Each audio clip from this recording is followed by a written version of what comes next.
the reminiscences will be short.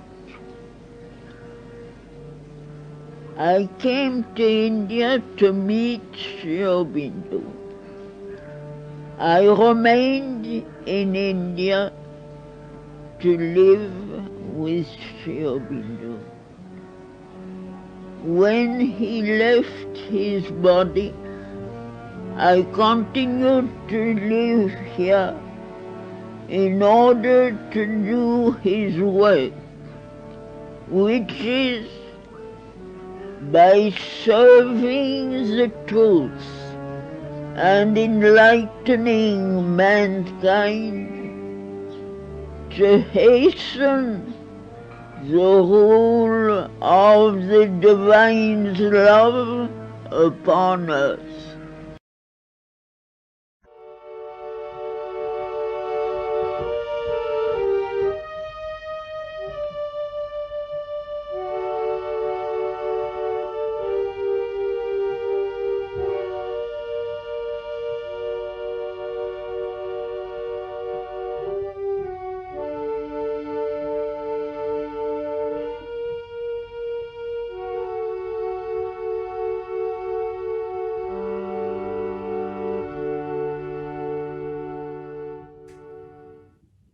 नमस्कार.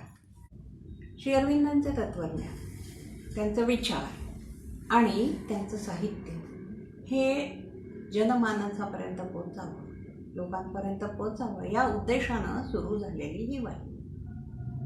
खरं म्हणजे वास्तविक पाहता त्यांचं जे तत्वज्ञान आहे किंवा त्यांचे विचार आहे, त्यांचं लेखन आहे, साहित्य आहे, इतकं गहन आहे, सखोल आहे, इतकं अर्थगर्भ आहे की ते नुसतं समजून घ्यायचं, नुसतं वाचूनच काढायचं जरी म्हटलं तरी आयुष्य खर्च पडणार आहे. त्यांचे अभ्यासक आज जगभर विखुरलेले आहे. वेगवेगळ्या विषयावर अभ्यास चालू आहे. श्री अरविंदांचे जे ग्रंथ आहेत, महत्त्वाचे ग्रंथ, गीतेवरचे निबंध किंवा दिव्य जीवन म्हणूया, भारतीय संस्कृतीचा पाया असो, योग समन्वय असो, उपनिषदांवरचे त्यांचे ग्रंथ असो किंवा वेदरहस्य असो, हे तर प्रगाढ तत्वज्ञानाने भरलेले आहेतच, भाष्याने भरलेले आहेत. पण त्याच्याच बरोबर त्यांची जी काव्य आहेत, त्यांच्या कविता आहेत, कारण ते स्वतः कवी मनाचे, त्यांच्या कविता आहेत, अनेक कविता आहेत त्यांच्या.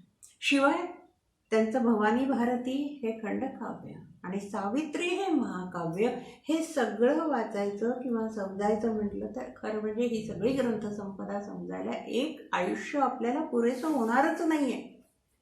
बरं, एवढं सगळं साहित्य असून, हे तर काही ग्रंथांची नावं घेतली पण नाहीत मी, हे सगळं साहित्य असून शिवाय अनेक लहान लहान छोट्या छोट्या पुस्तकांमधनं त्यांनी काही विचार मांडलेले आहेत, जे पण स्फुट विचार म्हणूया, परंतु ते विचार इतके महत्त्वाचे आहेत आणि त्याच्यावर चिंतन मनन करणं सुद्धा अत्यंत आवश्यक आहे.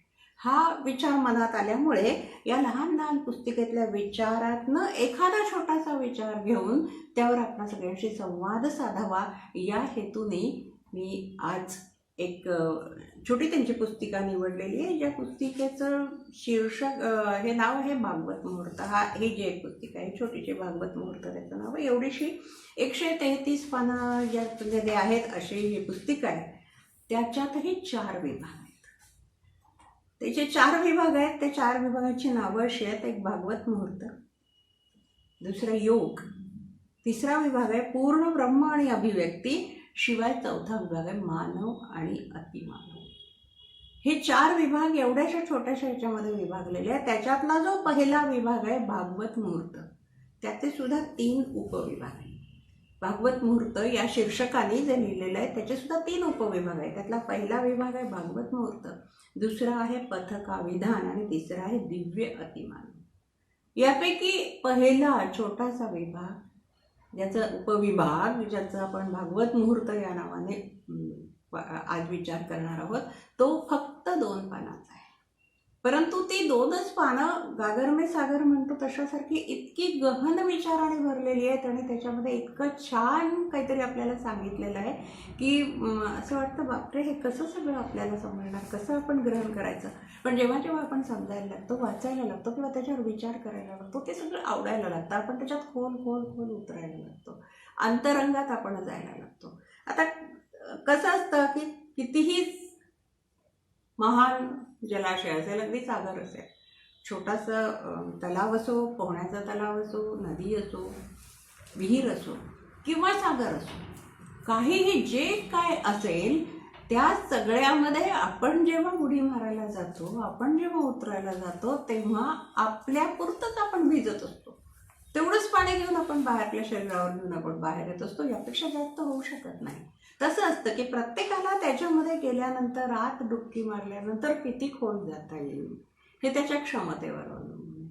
किती त्यातून आपल्याला प्राप्त करून घेता येईल हेही प्रत्येकाच्या क्षमतेवर अवलंबून आहे. तसं आपण हा एक छोटासा संवाद बघतोय की आपल्याला याच्यातनं काय घ्यायचं. तर हा जो भागवत मुहूर्त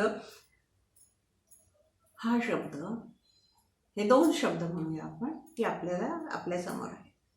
दोन्ही शब्द आपल्या चांगल्या परिचयाचे.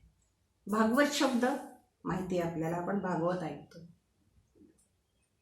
श्रावण मासामध्ये, चातुर्मासामध्ये किंवा आपल्या घरी वेगळ्या वेगळ्या कुठल्या तरी कारणासाठी काही एखादं मोठं आपल्या घरी कार्य झालं की त्याच्या समाप्तीच्यासाठी म्हणून किंवा आणखी आपल्याला मनातून इच्छा झाली म्हणून आपण भागवत सप्ताह करतो. अशा अनेक वेळेला हा भागवत शब्द आपल्या कानावर गेला. भागवत आपण ऐकलेलं आहे, अनेकांनी वाचलेलं आहे, अनेकांनी अनेक ठिकाणी जाऊन त्याचा आस्वादही घेतला असेल. आज भागवताचा आस्वाद घेण्यामध्ये त्याच्यामध्ये गीतं, नृत्य, झाकी काय काय असतं असो, तो विचार आपला नाही आहे, विषयही नाही आहे. आपल्याला फक्त एवढंच बघायचं आहे की भागवत हा शब्द आपल्याला माहिती आहे आणि हा भागवत शब्द नेमका काय आहे. कधी कधी असं होतं की अतिपरिचयात आवडण्यासारखा तो शब्द माहिती आहे, पण मग तो शब्द म्हणजे नेमकं काय आहे पुन्हा तिथे अडतो आपण. तर तसं भागवतासंबंधी होणार नाही, कारण भागवत हा शब्द खूप लहानपणापासून आपल्या कानावर पडलेला आहे. अनेकांना भागवत कथा मंदिरांमधनं चाललेल्या माहिती असतात, त्याच्यामुळे भागवत शब्द माहिती आहे. भागवत शब्द म्हणजे भागवत म्हणजे भगवतासंबंधी, भगवंतासंबंधी, भगवंताविषयी. आणखी थोडं वेगळ्या शब्दात सांगायचं झालं तर भगवंताचं वाङ्मय स्वरूप म्हणजे भागवत. भगवंताचं वाङ्मय रूपात केलेलं वर्णन म्हणजे भागवत. शब्दात केलेलं वर्णन म्हणजे भागवत. का असं? कारण की तो निर्गुण निराकार आहे, त्याचं वर्णन करता येत नाही शब्दात, पण मग त्याच करावं लागतं. मग ते जे वाङ्मय स्वरूपात वर्णन केलेलं आहे ते म्हणजे भागवत. आणि ज्याच्या मागे भगवंताचं अधिष्ठान आहे ते भागवत. मग भगवंताचं अधिष्ठान असलेली कुठलीही कथा भागवत होऊ शकते. आणि म्हणून भागवतामध्ये आलेल्या सगळ्या ज्या कथा आहे, लौकिक अर्थातल्या कथा आहे, त्या सगळ्या कथा भागवत झालेल्या आहे, त्या भागवत स्थितीला पोहोचलेल्या आहेत, म्हणून त्या वाचत आहेत. दुसरा शब्द मुहूर्त, हाही नेहमीचा परिचयाचा आहे, अगदी कायम सतत आपण वापरत आलेला शब्द आहे. मुहूर्ताचे सुद्धा 2 वेगळ्या वेगळ्या छटा आहेत. म्हणजे कोणत्या मुहूर्तावर तुमची आमची भेट झाली कोणास ठाऊक, हे म्हणणं हा एक मुहूर्तातला अर्थ. आणि ज्या एका मुहूर्तावर काहीतरी चांगलं कार्य आपण करायला सुरुवात करतो तो मुहूर्त. म्हणजे सुमुहूर्त आणि कुमुहूर्त असे 2 असले पाहिजेत ना. मग असे जर आपल्या नेहमीच्या आयुष्यामध्ये, आपल्या रोजच्या जीवनामध्ये, बोलण्या चालण्यामध्ये सुमुहूर्त कुमुहूर्त असू शकतात, तसे मग परमेश्वराच्या बाबतीत सुद्धा असू शकतात.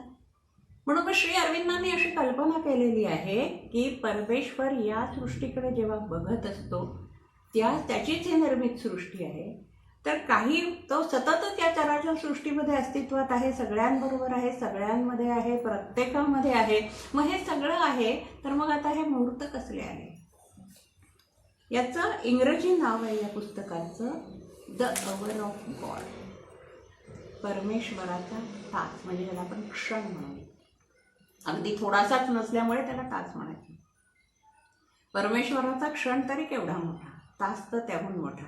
एक छोटीशी गोष्ट मध्ये कधीतरी वाचण्यात आली होती, गंमतशीरपणे, की परमेश्वराच्या प्रार्थना सगळेच करतात, देवाकडे प्रार्थना करायला जातात, ते काहीतरी मागायलाच जातात.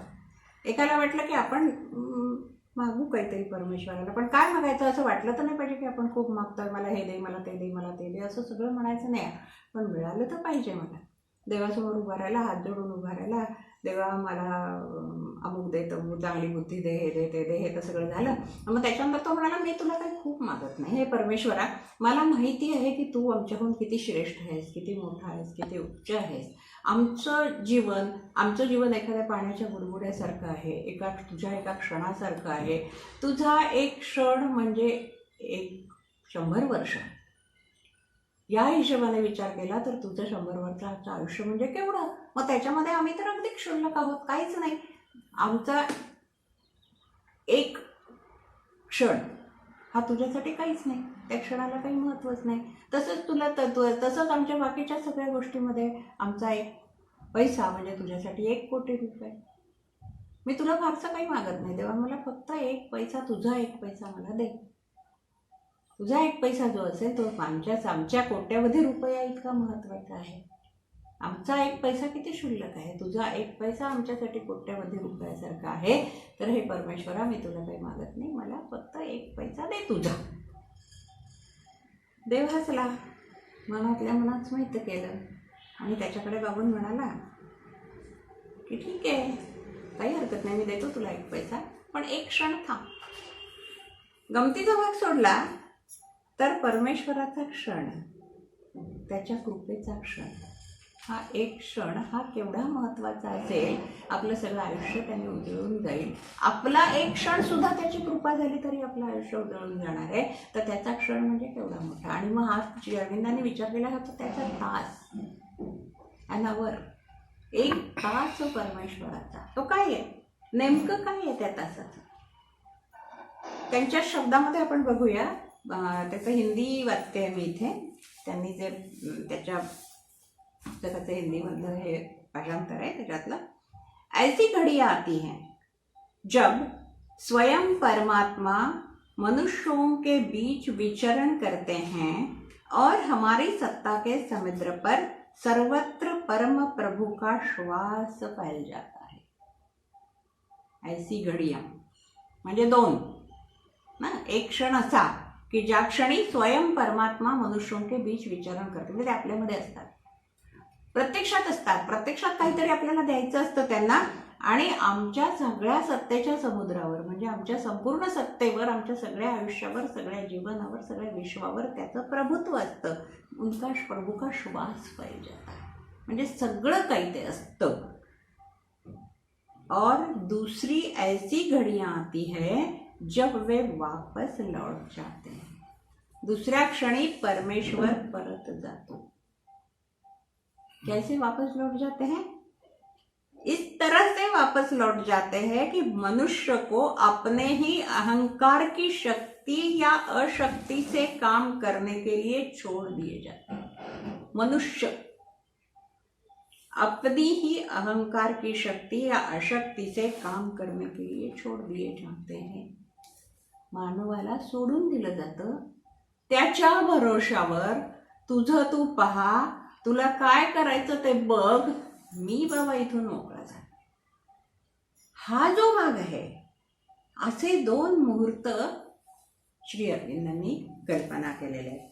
एक भागवत मुहूर्त म्हणजे परमेश्वर स्वतः आपल्याबरोबर असलेला मुहूर्त, आणि दुसरा साधा मुहूर्त ज्या वेळेला परमेश्वर आपल्याबरोबर नसणार. मग या 2 मुहूर्तांचे 2 वेगळे परिणाम आहेत. कोणते परिणाम? जो भागवत मुहूर्त आहे त्यावेळेला काय असतं की तो आमच्याबरोबर असतो. आमच्याबरोबर असतो म्हणजे मग त्याचा परिणाम काय होतो? त्याचा परिणाम असा होतो की आम्ही फारसे कष्ट न करता, फारसे प्रयत्न न करता, फारसे प्रयास न करता आम्हाला फार उत्तम फळ मिळतं.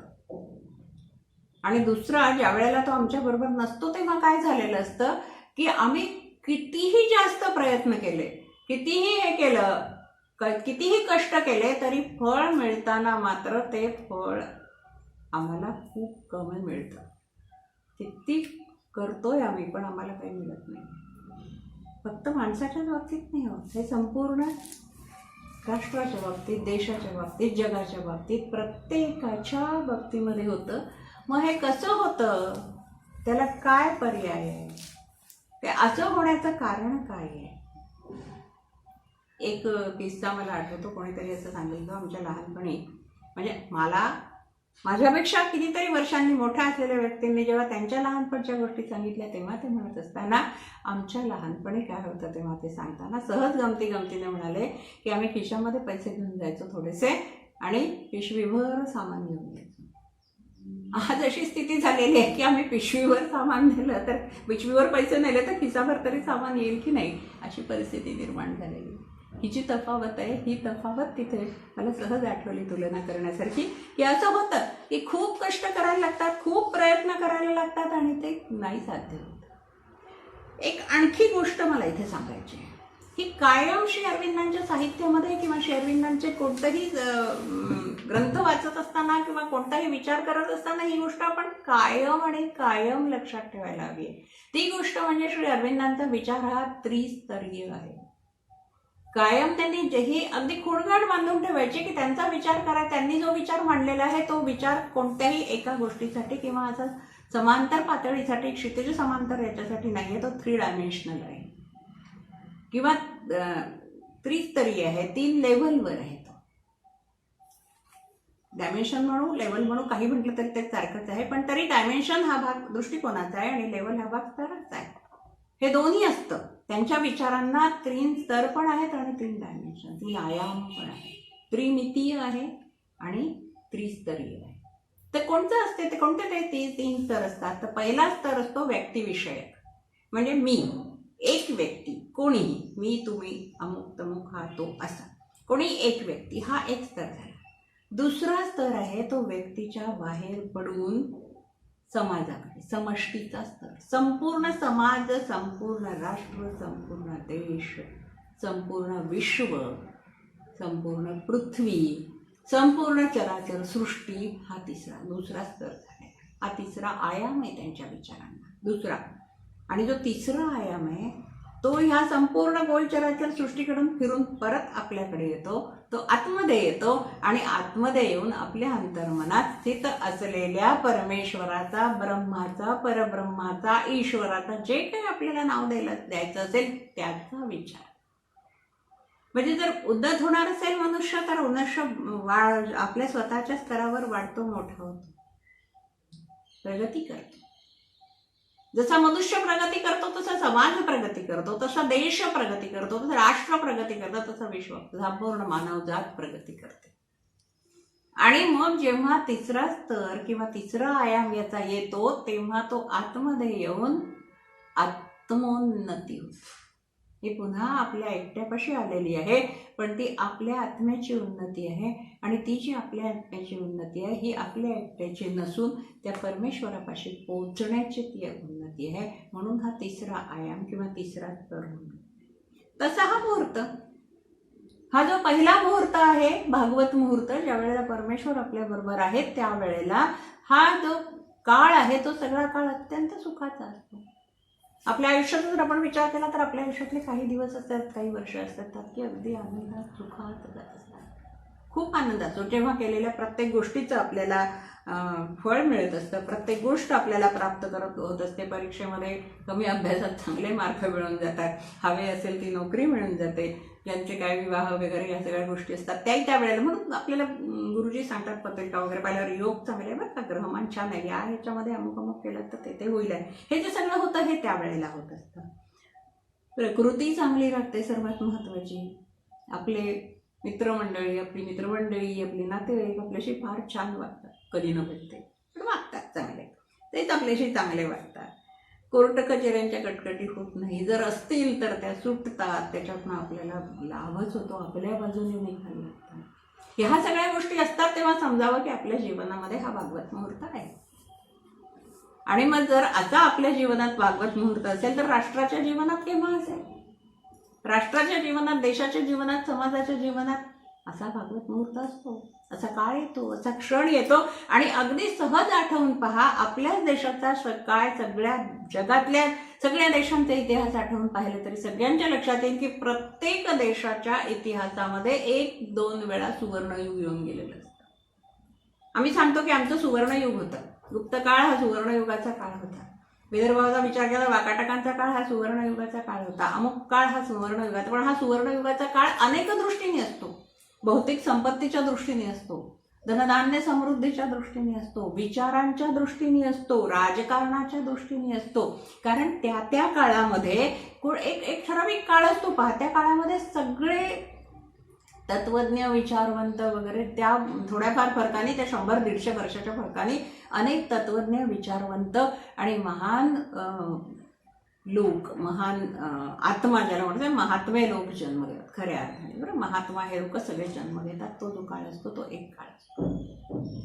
सगळ्या आपल्याच देशात नाही, इतर देशात सुद्धा श्री अरविंदांच्या काळामधला जरी विचार केला तर त्यांच्या काळात कोण कोण लोक होते, तर हे सगळे महान लोक होते. सगळ्यांच्या बाबतीमध्ये असा विचार करा. क्रांतिकारक एका काळामध्ये क्रांतिकारक त्यावेळेला किती क्रांतिकारक सगळे एकाच काळामध्ये त्यावेळेला जन्माला आले असतात. आपण असं म्हणू की त्या क्रांतीचं वातावरण असतं म्हणून तसं होतं. पण असं इतर बघूया ना, साहित्यिक बघूया. थोर साहित्यिकांचा जरी विचार केला तर ठराविक एक 100 वर्षाचा काळ असतो, 150 वर्षाचा काळ असतो. त्याच्यामध्ये कवी साहित्यिक हे खूप उत्तम प्रकार, उच्च कोटीचे हे सगळे निर्माण झालेले असतात. कलाकार त्यांचं सुवर्ण युग असतं. उत्तम कलाकार, वादक, गायक, अभिनेते उत्तम असतात. चित्रपटाचं सुवर्ण युग आहे. उत्तम उत्तम चित्रपट 60 ते 80च्या कालावधीमध्ये निर्माण झाले आपल्या देशामध्ये असं आपण म्हणतो. याचं कारण असं की ते एक त्यांचं सुवर्ण युग आहे, समाजाच्या ह्याच्यामधलं सुवर्ण युग आहे. इतक्या लांब कशाला जायचं? आम्ही जेव्हा शाळेत शिकवत होतो, म्हणजे जे शिक्षक प्राध्यापक वगैरे असतील माझ्यासारखे, त्यांना सगळ्यांना हा अनुभव आहे की एखादी बॅच खूपच छान असते. आपण म्हणतो ही बॅच नाही, यासारखी बॅच नाही आली कुणाकडे. हा वर्ग यांची फारच चांगली आणि ती कायम आपल्या लक्षात राहणारी बॅच असते. हे अगदी सामान्य उदाहरण. इतक्या ह्याच्यातनं आपण जेव्हा पाहतो की सगळ्या गोष्टीसाठी उत्तम गोष्टी होतात, उत्तम गोष्टींचा निर्मिती होते आणि मग हे समाजामध्ये होतं आणि मग त्याचाच नक्कीच परिणाम असा होतो की तत्वचिंतक पण उत्तम निर्माण होतं. म्हणजे पुन्हा हे 3 आयाम झाले की व्यक्तिगत स्तरावर व्यक्ती म्हणून उत्पन्न निर्माण झालेली आहे. मग अशा अनेक व्यक्तींचा समाजात समुदाय असल्यामुळे अनेक व्यक्ती अशा याच्यामध्ये निर्माण झालेल्या आहेत. त्यामुळे त्यावेळेला समाजाचं ते सुवर्णयुग आलेलं आहे, समाजातलं उत्तम स्थान निर्माण झालेलं आहे. आणि दुसरं त्याच्याचमुळे मग त्यातले जे ती अनुकूलता, ते वातावरण, त्या सगळ्या आसपासच्या गोष्टी किंवा निर्माण झालेलं साहित्य, यातल्यामुळे जे चिंतन आहे ते तत्वचिंतन, म्हणजे श्री अरविंदांसारखे महान योगी जे निर्माण झालेले आहेत, तो काळ असे छान हे असतात. पण आपण म्हणतो काळ हा चालत राहणार आहे, तो एका ठिकाणी थांबणारा नाही, एकसारखा असणारच नाही, म्हणून याला जीवन असे नाहीचे नाव वगैरे असं आपण म्हणतो, तो त्याच्यासाठीच म्हणतो. तर मग हा जो काळ आहे, जो दुसरा मुहूर्त म्हटलेला आहे आपण, भागवत मुहूर्ताच्या नंतर दुसरी, त्याच्या आपण पुन्हा एकदा ते वाचूया. दूसरी ऐसी घड़ियां आती है जब वे वापस लौट जाते हैं, वे म्हणजे प्रभु भगवान वापस लौट जाते हैं और मनुष्य अपने ही अहंकार की शक्ति या अशक्ति से काम करने के लिए छोड़ दिए जाते हैं. मनुष्याला सोडून दिलं जातं त्याच्या कर्मांवर. त्याचा अहंकाराची शक्ती किंवा अशक्ती, अहंकार ही शक्ती पण आहे आणि तशीच ती दुर्बलता पण आहे, याच्यावर काम करण्याकरता सोडून दिलं. आता लक्षात ठेवायची एक गोष्ट अशी आहे की हे दोन्ही मुहूर्त जे आहेत, दोन्ही ज्या गोष्टी आहेत, दोन्ही क्षण जे आहेत, दोन्ही तास जे आहेत, ते एकमेकांना पूरक आहेत. कारण ज्या वेळेला हा उत्तम काळ असतो त्यावेळेला नंतरच्या काळाची तरतूद करायची असते. कारण हा उत्तम काळ संपणार आहे हे आपल्याला माहीत असायला हवं असतं. मुळात हे माहीत असणं आवश्यक आहे की हा काळ निघून जाईल, हा संपणार आहे. मग नंतर येणाऱ्या काळाची तरतूद करायला हवी आहे, कारण की तो काळ कसा असणार आहे त्याचंही त्यांनी फार चांगलं वर्णन केलंय. क्योंकि यह मुहूर्त हमारे भगवत मुहूर्त के बाद आने वाला जो मुहूर्त है, यह मुहूर्त प्रायः भयंकर होता है.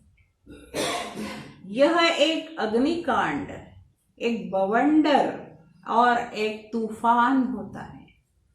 यह महारुद्र का प्रलयंकर तांडव नृत्य होता है. परंतु जो इसमें अपने उद्देश्य के सत्य के बल पर खड़ा रह सकता है, बस वही खड़ा रह पाएगा. यदि वह गिर भी जाए तो भी वह फिर उठ खड़ा होगा.